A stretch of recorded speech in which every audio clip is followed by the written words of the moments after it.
go bear crawl walkouts first. And the band around the wrist is gonna allow you to work all of those small key stabilizing muscles around the rotator cuff and your scapula. It's gonna allow you to still get upper mid back and rear delt work without access to dumbbells or a bar. Love this stuff. It also fills in gaps because it allows you to access those lateral force factors you can't get with dead weight. So we start bear walkouts, bear crawl position. You walk out either to a push-up position or an overhead plank and then walk back. But again, you come back to the bear. So the knees are bent as you do this, okay?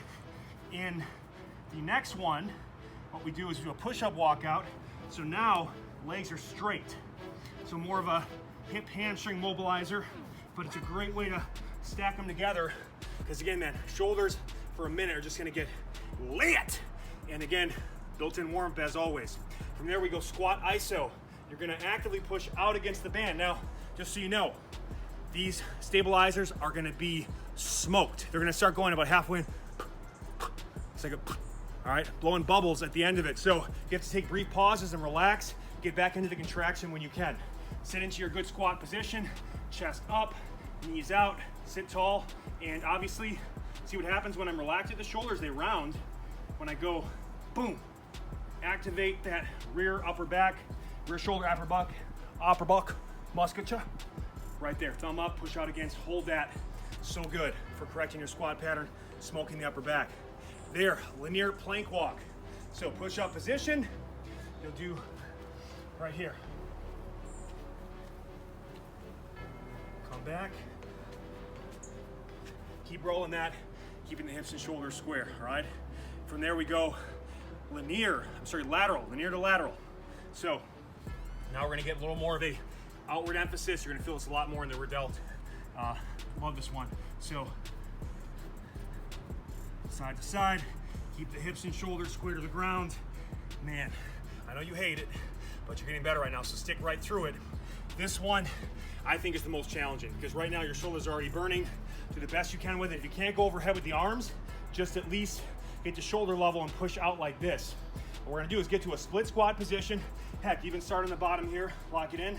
Heck, what is it, 1925? Hey, geez, mister. All right, lock in. 90-degree bends in the legs, stay tall up top, either here or fully extended, locked out.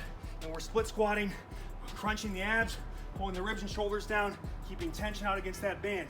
You make it harder by going faster, getting more reps. Okay, and again, if you fatigue, just bring it down right here. You're still working that retraction. And sorry to tell you, you gotta switch sides and repeat on the other leg.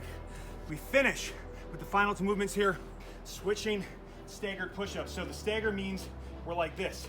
We're still gonna try to keep the elbows relatively tight to the side, but the hand that's up, that elbow has to come up a little bit, okay? So just be aware of that.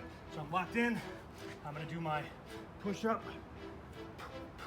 push, push. If you can't do the push-up, just alternate between the stagger, okay? If you wanna make that really hard, should I show it? I'll show it. Make it plyo. Go plyo. So what I do is I jump. I wouldn't recommend that unless it's like your last day on earth, okay? You wanna go out with a bang. Final movement, reaching split jumps, okay? Classic progression is lunge to drop split squat to split jump. Level 1, 2, 3 in order of difficulty. So what I would do is here is reaching out just like we did on that iso squat earlier in the circuit or complex. Hold it.